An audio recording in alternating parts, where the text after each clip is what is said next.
Being an artist is way harder than most people think it is. I mean, from an outsider's perspective, it sounds like simply getting an idea and putting a pen to paper. If it were that easy, then I would have so many projects done that I am completely satisfied and happy with. In reality, being an artist, especially as a job, is often harder than having a job that is uniform and standard. I, for one, suffer with a chronic disease called perfectionism, meaning I'll scrap and throw away a project, thinking it doesn't meet my astronomically high, stupid standards. It's times like those where I have to take a step back and assess myself. Oftentimes I reflect on how far I've come and the, not bullying I had to suffer in my beginning years. No idea how I managed that because of how chronically online I am. At the same time, I see countless beginners become jokes on online platforms for things they can't control.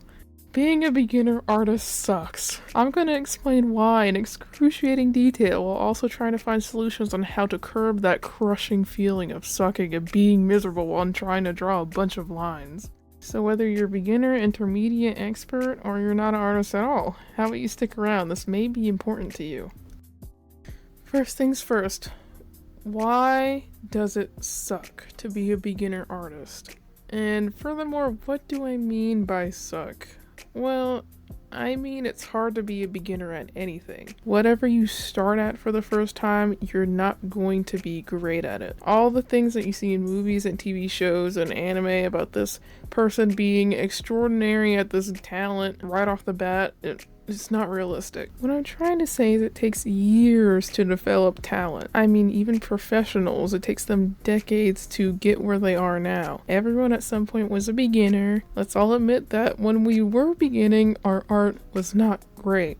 And that's okay. The point of creating in the beginning is not to satisfy the status quo of quality. It's to experiment and learn the fundamentals of what it is you want to do. It won't look perfect at first, so that's why you have to try. Practice makes perfect, right? What I don't get is people posting on online platforms that are clearly beginners and getting made fun of for being a beginner and not having the fundamentals down. I mean, I was there back in like 2016, 2017 when cringe culture when it came to artists and like animation memes was at an all-time high. And the majority of stuff like that happened on YouTube. I was also big in the YouTube commentary rant community, and it could get pretty brutal there. I could see the remnants of that in spaces like TikTok, Instagram, the places where most beginner artists who are mainly children, I swear between this and the last video, I swear to God, I talk about children on social media so much. Anyways, these artistic spaces can be very good for beginner artists to grow, meet new people, accept criticism if they want it, and ultimately grow as an artist and a person. Maybe, probably. I see that happen all the time. I mean, me, myself, I try to comment on any beginner artists I see, give them support because they need that.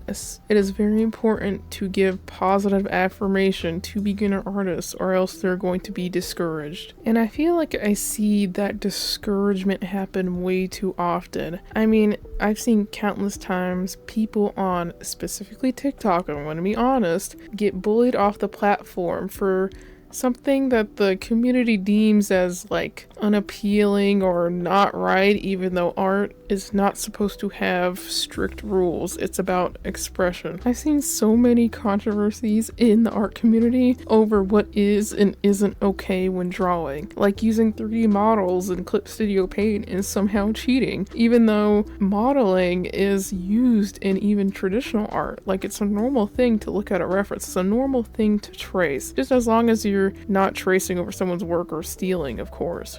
It's okay to use a 3D model, and it's okay to not have a traditional art style. Okay, I love the anime art style, and I base a lot of my work on artists in animes that I take a lot of inspiration from. However, I would hate to have everyone have that art style. It would be really boring, wouldn't it? Just know if you're a beginner artist out there and you kind of have an untraditional, kind of out there style, do not be afraid to express yourself. Some people are going to love it, other people are not. It's just a matter of taste. All these controversies and rules can really discourage beginner artists from sharing their work, which to me is honestly really sad. It's heartbreaking seeing beginners get discouraged on something they were so passionate about because of something that was totally out of their control. I mean, an unappealing art style, using references, taking inspiration from their favorite artists, all of these things start controversies and debates in the art community that really don't need to happen. You do not need to follow strict guidelines for art. That is the opposite of what it's there for. Expressing yourself and learning and growing does not need to have rules. In fact, it really shouldn't. It's okay to be quote unquote bad or have a unappealing art style or use 3D models and references. You don't need to change what you're doing because someone says that they don't like it. All of this is subjective. That's the point. Art is subjective. To wrap this all up, if you see a beginner artist in the wild, please give them support. Give them any feedback they may need. Give them the positive affirmation that we all crave. Let's be honest. Teach artists who want to be taught gently. There's no need for harsh words. There's not a right way to create. I think that's it. I think I got everything off my chest. I just really wanted to rant about it a little bit because I've been seeing a lot of debate over whether or not using a 3D model is quote unquote cheating. I don't know what that's all about, but it's not, and you can do whatever you want, okay? That's about it. I'm Lemon Lavania, and hopefully next time I will not be talking about children on the internet.